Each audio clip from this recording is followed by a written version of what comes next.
Pääsin nostaa ja suutelen kuppia. Ei mulla ole sanoja. Ei vittu, ei mulla ole sanoja. Mulla ei ääntä. Mulla ei sanoja. Takaa bileet. Stanley Cup is ours, baby. It's coming to Tunnel Force, baby. Woo! Welcome to JParkkila YouTube channel. Today we have a special guest, General Manager of Colorado Avalanche, Chris MacFarland. Welcome. Thank you for having me. Thanks for having time for me. Always good to see you. Last time when we spoke was like 18 months ago in Finland. You and your team were there. If you haven't checked the last video, go to my channel and see the last interview I had with Chris. We talk about career of Chris, how he ended up as a general manager of Colorado Avalanche.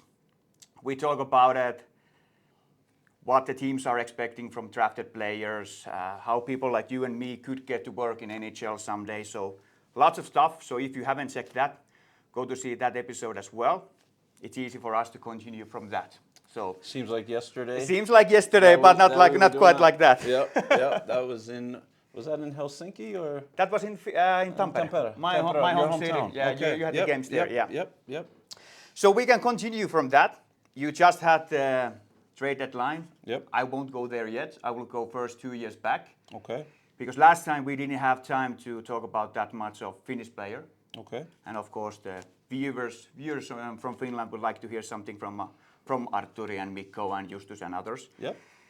So I was curious that 2 years ago when you had the trade deadline and you won the championship, what made your decision to go after Artturi? Was that something which came up last minute on the trade deadline, or was that something you were whole year, or why Artturi? It's a good question. I think, Joe was the GM at the time, and I think, probably from January on, we were sort of narrowing our focus on what we thought we needed to complement our group. The guys obviously had a very good season that year, and we felt they deserved to sort of have the chips go to the middle, if I'm saying that the right way. Yeah. And I think, we felt we needed to improve our back end and with a certain type of defenseman. And, Josh Manson ended up being that. And I thought we felt on the pro side and with Joe and Bedsy that we needed a complementary winger that fit our style and not necessarily was just an offensive guy, but a guy that played the right way and that was competitive and can help in any number of areas. And Artturi Lehkonen was certainly one of those guys that, there's always probably a cluster of guys that because you gotta have the right fit, B, you have to have the right assets to move or the right prospects, so there's never sort of it's one player or one team that you're dealing with. But Lehkonen was certainly a guy that through our scouting reports and fit was very high on the list, and we were Joe was able to close that deal, and it was obviously a very important piece for us. Yeah. Were you expecting that kind of clutchness? What he bring, like the OT goal against Edmonton, going to Stanley Cup final, and then the goal against Tampa Bay to finish the series and Stanley Cup. So game-winning goals. So big goals during that year, and also after that. I think Lecky is. You never go and say this is the guy that's gonna. He certainly had scored big goals in the past, but I think the thing that for Lecky, his calling card was he plays the game the right way and he's consistent. And I think if you consistently do the right things, then good things are going to happen. And I think that's the type of player that Lecky is. Yeah, I like him really much. Like, of course, everybody cannot be like in team, but the grittiness and two-way game and never giving up. Like he has the Finnish sisu. We have this word called sisu. It's like you're not giving up. You don't give up ever.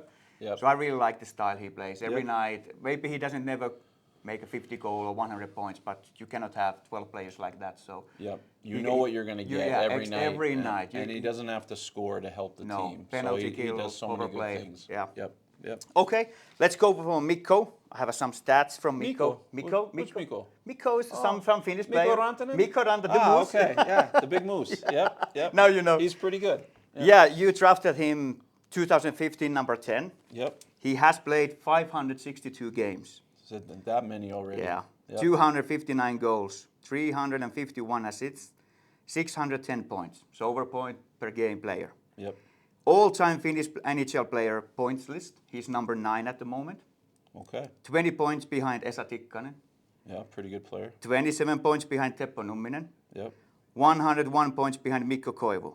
So if he stays healthy, we hope that. Yep. He will be in top 5 quite soon in Finnish player list. And maybe end of the career could be in between 1 and 3 all-time Finnish player point-wise. Yep. Playoffs, 70 games, 87 points, more than over 1 point per game. Quite a nice pickup in number 10. Yeah, our amateur scouts did an amazing job that year. I think if you go back and you look at that draft, it was Just some very, very good hockey players in that, at the top of that draft and throughout the first round. And obviously we were very, very fortunate to have Mikko at pick 10. And, you know, what can I say? He's an awesome hockey player. He's you know, a dominant top line winger, but he's also an incredible teammate, and we're very, very fortunate to have him. He's been a huge part of our success. Yeah.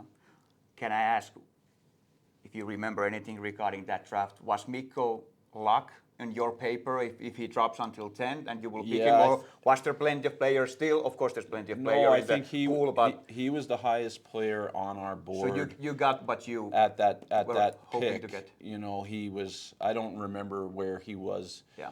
But he was certainly higher than 10. That I know, and I think if you look back, that was I think Zach Werenski was in that draft, and Timo Meyer, and Provorov went Provorov, like number 8 to Philly. Yeah, so there was some very good hockey players, in that draft, and our, like I said, our scouts that had followed that all year were very, very high on Mikko, and certainly raved about him as his upside, the type of person he was, and obviously Mikko has more than fulfilled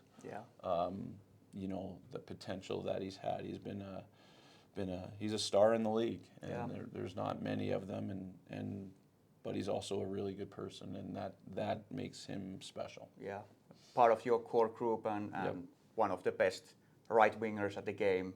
You can put Kucherov, Pasternak, Mikko, whoever you want, which kind of order. They're all special. Yeah, top 3, top 5. So that was a huge pick for you. Yep. His contract will end not this season, but the year after this, so 24-25 season. You can have already your discussion with him regarding the new contract this summer. Have you had any discussion yet regarding Mikko and agent, or are you waiting for the playoffs are ready because you have a whole year of time to win? Right? Yeah, very similar to, he's going to be in a similar situation to like Devon Taves, or he's got another year, so there's not, he's not unrestricted this July. So our focus, obviously the rest of the regular season and the playoffs is going to be on the playoffs. And we'll obviously be thinking about things and in the planning stage, but all that stuff, there'll be a time and place for that once we get through. Yeah, of course it's a big part of your puzzle, because today you don't know how much he will take from your cap 1 year further. So that's something. That's always the challenge. So it's really hard.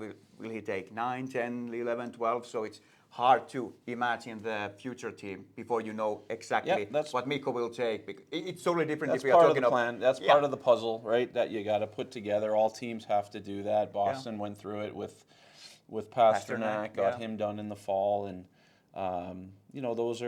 those are not easy deals to do. But like I said, we'll focus on that at the appropriate time. But right now it's this team and this group and the playoffs. Yeah, for sure. And then you have a new Finnish goalie. Well, not new, but new in the NHL level. Justus Annunen, you just made a contract, 2-year contract with him.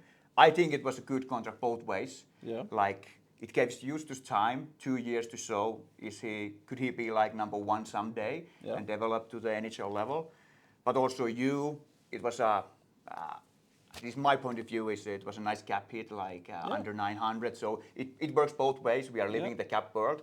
So What is your opinion regarding Justus? He had a long way coming up from AHL, which is quite usually often done with the goalies, taking much more time than skaters. And what are your expectations for next 2 years? Yeah, I think it shows, like you said, the development path, right? It's a young player coming to a new country, coming to a new league.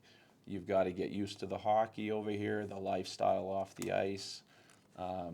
I think Justus has done a really nice job. He's been a good goalie in the American Hockey League, for the past whatever number of years. He's a good team guy. I think he's going to still just get better and better as he practices against NHL talent consistently, as he gets a comfort level with the league. So it's small sample size this year, but he's done a good job in pretty much every game that he's played. So he's gradually earning trust with the coaches, with his teammates, but he's been building, right? He's every year he's been building, and he's been a number one guy in the American League, and now he has an opportunity to show his his NHL, get his NHL wings, and he's done enough to sort of get that chance, and hopefully he'll take advantage of it, and like you said, it's a 2-year deal, and we'll see. I think Justus hopefully has another level in his game, but he's the ice in the games will show that. So, and it has been nice, I think, compete between him and Prosvetov this year. You started with Prosvetov, Justus played in the AHL, then you make the switch. Justus played well, but also Prosvetov in the AHL. So it helps both ways. Both guys, like, it's not guaranteed number 2 spot when Frankie went out that, okay, you will be, I can relax here, I will be number 2. But there has been competition whole year, so it's good for Justus that he gets used to that there's no guarantee in NHL. So I think that's been really good for you this year. I agree with you, and I think that's something too for Justus. Like, just because you have the contract doesn't mean you are now NHL, right? You have to continue every day as a new day to show and prove yourself, and then we believe he will do that. But I think the first half of the year was important, right? Because we're trying to figure some things out, but we felt it was most important for Justus was to continue playing games. And Ivan gave us some good games in the fall, and Justus was able to get consistent minutes in the American Hockey League, and he trusted the process. And then when it was his time to get a look, he's certainly taken advantage of it. He's earned it, so to speak. So you always like to see that, and you like to see your internal guys in the system have success. So that's always nice. Yeah. Then we go last year, the trade deadline. I have to ask you, because when I was watching home the final day of trade deadline, what the teams are doing last year. 2 years ago it was Artturi and Manson and all of those guys, and last year it was just Lars Eller. So I hate myself if I don't ask. Was that trade deadline something that you tried but there was not fit, or was it just like your team also was not that healthy that you cannot go all in every year? You cannot spend all the prospects and draft picks every year. So was that like okay, there was not a match for trades, or was it more like, okay, let's maybe wait 1 year? Or I think it was just what you just said. Like, sometimes you have the match, and sometimes you don't. And what we didn't want to do, last year we didn't know that, is Landy coming back? Is he not? I think we battled that all year. So there was the cap challenge last year, but I think it wasn't from a lack of trying to improve the team. Just sometimes the puzzle pieces don't fit, and that's going to happen. And sometimes they do. And when it lines up, it's great. But as you know, and Joe knows, and we know, and all the teams know, only one team is going to win the last game of the year. That's something I'm always discussing with my friends, that like last year, so many teams from East went all in, and only one team could win.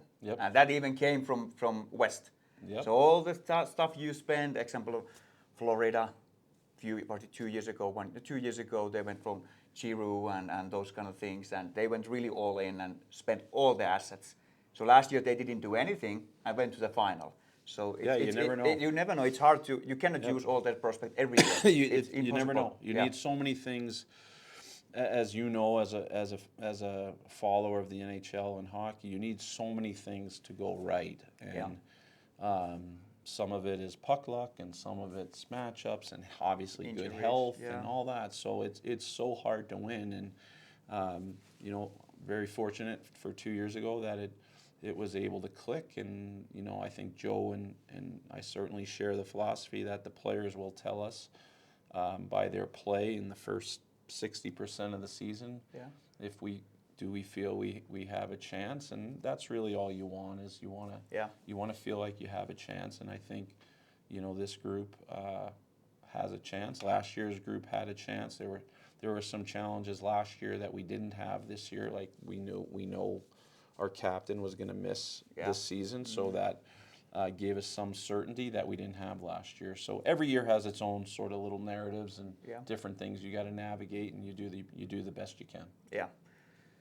Then we come to this trade deadline. You have searched the number 2 center.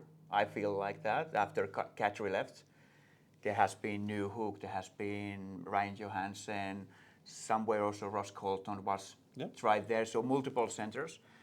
What made you decide that, okay, Casey Middlestad was that guy that this trade deadline we want to go after him? I think there was a few things. One, he's been a good player in Buffalo the last couple of years. Our scouting reports have been showing steadily improvement, getting experience, getting stronger. When he was drafted very high, as you know. Yeah.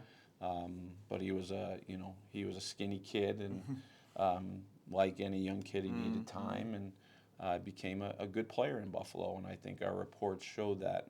And obviously, we traded a very good player in his own right. But I think, you know, now we feel like we have a young centerman that we control. You know, he's an RFA, and he's certainly a guy that we have a comfort level that we'll move forward with. Yeah. Of course, it was hard to let Byram go, but Very you know, hard. in order to get something, you have to give something. Yeah, that's the way it works. I have to ask, because quite often when high-end players are moving, it's usually gone east to west and west to east. So are you thinking about that when you're making trade, that, okay, we would like to get our player to the other side, so we only face him twice a year and maybe in the finals? Because quite often that happens, that if high-end player goes, is it just coincidence that it happens? Because it's not often that you trade, example, player to Dallas and meet that player every other night. It's usually the other conference. Is that something you think? Or I'm sure some teams think about that. I personally, we don't. Okay.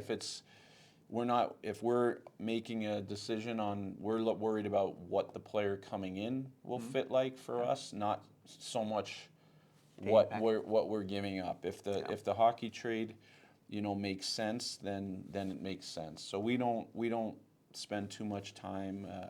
Well, we're not going to trade, because it's hard enough to make trades, and if you cut out half of the team, you know, a third of the league just because they're in your, it's going to be that much harder. Yeah. So, to answer your question, no, it's not something that we would shy away from. But as long as it just has to make sense. Yeah, I have to ask, because quite often that happens. But I get it. Yep. And then we come to Sean Walker, which of course it was a nice replace comparing to Byram. Was that something you had your eyes on a long time? Because there has been discussion for a long time that maybe Philly are selling Sealer and Walker and maybe some others. Was that something you were discussing a long time, or was that when the Middlestad and Byram was going to realize? Was that after that okay, we need a D-man and now we move on? Yeah, I certainly think it was sort of done in concert, that you know, if it doesn't make sense to weaken one position to strengthen another. Yeah. So if we were going to go down that type of path, if we were going to move Bo for a number 2 center that's young, we knew we were going to have to improve the back end, and it just so happened that Sean Walker was the player that we were able to acquire. Yeah. So. And I think it has been great fit. Like he's playing exactly your kind of game, and getting involved for the when you are going to the opposite end, and supporting the forwards and everything like that. So I think he has been really good fit on your team. Do you have any thoughts about next year? Any chance keeping him, or will you discuss that? That'll be also, all, in the yeah, summertime? all those decisions. We have some. Obviously, we have a cap keep situation that's, you know, not unlike a lot of teams. It's challenging. We have a lot of good unrestricted free agents. Drouin and Walks obviously are two of them. So the focus is on the rest of the year, and then the off-season challenges will be the off-season challenges. Yeah. Is this like not the easiest but most relaxing time for you? Because no trades anymore, no free agency yet, maybe not new contracts. Okay, the draft is coming. Yeah. But is this more like for the management team that, okay, we have done our job pretty much, now it's team time to show what they can do? Yeah, I guess I would say it like this, obviously there's no, this is your group. You can't improve the group, you can't add. I think now, you know, obviously you watch the games and you're excited for, you know, getting through the regular season and then seeing what the playoffs are going to hold. But you go into, like you said, there's no quiet times. You're going into now, okay, focus on the draft and your off-season strategies and your quiet moments in the office or on the road. You're certainly starting to think about that while enjoying, hopefully watching, you know, some good hockey down the stretch. But you know, we like to kid a little bit. Now it's up to Betsy and JParkkila and Nolan that's true. Pratt Yeah, and Ray all the Bennett, others. Move the chips to them a little bit and all. But they will steer the ship now. They will steer the ship now. Yeah. I had a small chat with David Wood, part of your analytical team. Yeah. So I'm really into the analytical stuff. Yeah. I really get deep he's the right guy to talk to. Yeah, it was so interesting to talk what kind of system he is using and what he's focusing. But I thought I would like to ask you that when you are making those kind of trades, how much weight you are giving those analytical stuff, or is it more like what you hear from the players, coaches, or what Betsy is saying and how he has played and fit team? Those are of course important. Yeah. Is it just a small part of analytical, or is it a big part of your decision? It's certainly a key piece for me. I like information. Yeah. So I like to read the reports. I like to get input from our scouts and obviously, you know, from Joe or Betsy in terms of what we feel we need, and then use what our you know analytical information will say who some of the fits are. Sometimes we don't. The scouting reports and the analytics piece doesn't align, so which I like because that allows us to dig deeper. Yeah. But it's certainly a tool in the toolbox that we value a great deal. Yeah. So it's a big part of the decision making already. Yeah. It's a key part, that's for sure. Do you have any comments or any feedback regarding Gabe Landeskog? What is the situation? Do you know yet? No, we regarding the playoffs, or is it day by day, week by week? Yeah, I would say it's week by week, month by month. Certainly not day by day. I think Gabe is in a unique situation. It's been a very tough go. Obviously, we miss him a lot, as you know from following the NHL, how important he is. Ultimately we just want Gabe to get better. And he's such a big part of our team, and he's putting in a lot of time and effort. But I think there is an unknown. It's not a normal circumstance. But I will say everything seems to be going pretty well. I think obviously playing professional hockey is maybe a little bit different than you or I walking up and down stairs or you know going on a walk with our family or whatever. But you know Gabe is doing everything he can, and he's getting the best treatment. So you know, but I'd be lying if I said I know how the story is going to be written in the next few months. Few last questions. Yep. There has been quite a lot of discussion regarding expansion draft, new teams coming in the league. Just quickly, do you think that it would be better if they can add teams to go right away as a 34 teams? It's easier maybe to make the schedule and even the conference with a team, is it then 18 or 19 teams or whatever you want to do it? Or is it always going to be like one team coming in and another one later on, because 33 teams sounds quite hard to navigate everything. But of course, if you right away take 2 teams and they will try to create a team from other teams' players, it can be challenging. So, any thoughts regarding the future? I don't spend a whole lot of time thinking about that. Obviously, if you know, we just went through it a few years ago with Seattle, and you got to be mindful of, you know, who are you going to expose. You know, which forward, which D-man, you got to expose goalies. So if the chatter really becomes serious at that point, then my brain will start thinking, how is this going to impact the Avalanche? Not so much spend so much time worrying about if it's 1 or 2 or you know, that type of thing. Just how it impacted us. And I think the last time we lost Jonas Donskoi in the expansion draft, so we lost a good player, and so I think that's where the bulk of, you know, my sort of brain would go is how it will, you know, reviewing the rules, reviewing the expansion rules, and how does that impact us potentially. Yeah, but you haven't heard anything yet regarding. No. Okay, as a final thing, then I will let you go and already saying thanks for your time. I wanted to bring you something. Okay. Because this is the second time we have an interview. First time I get something from a Parkkila brother. Oh, really? And it's from me and not for you. I thought, what should I bring to you? I didn't want to. Usually we bring these mugs with moomin. I don't. Is the English word moomin? Yeah. Moment. Yeah. Yeah. I was like, no, I don't want to do that. Usually we bring Finnish chocolate. I was like that. Fazer. Fazer. Yeah.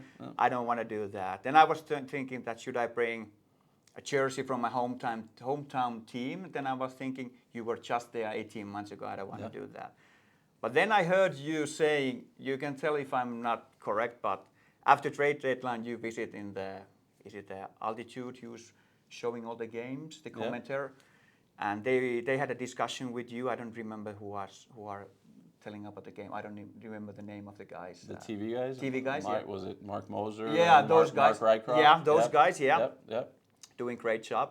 And they mentioned, or you mentioned, that during the summertime you like to see and watch some baseball. Yeah. You're a big baseball guy. That's true. Then I noticed that the baseball is actually national sport in here. Yes. And it's also national sport in Finland. Ah. So we have a same. Okay. It's a little bit different game. I don't know, have you seen Finnish baseball? It's called Pesäpallo. Pesäpallo. Yeah. We are throwing, the pitcher is throwing the ball Uphand. up and you are straight forward. Yeah. So I thought I will bring you something. Okay. Not a big thing, but something, because we have the same national sport. You like baseball. Yeah. We have Pesäpallo. So I called my local team and they were happy to arrange you something. Let me see. Yeah. First of all, of course, basic I love it. T-shirt. Manza. Manse Pepe. Yeah. So you will get that one. Love it. And also a game-used ball, so you can compare it. That's sick. I love it. Compare it as a baseball. You can see it's a little bit different what we are playing. Okay. So I thought that as you're a baseball guy, yep, I you will get love something it. from Tampere. And they mentioned also, Manse Pepe, that if you ever come to Finland, I come to a game. You can come to the game as a free. It's a lifetime agreement. They let me play. Yeah.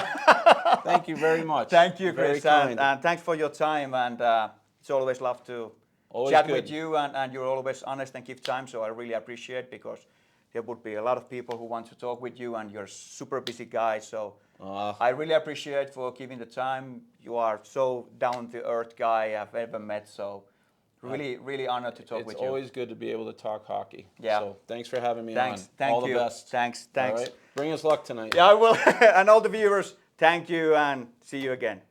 Did UC see this? No, not yet. I don't think so. He didn't. I'm quite sure he doesn't see it yet.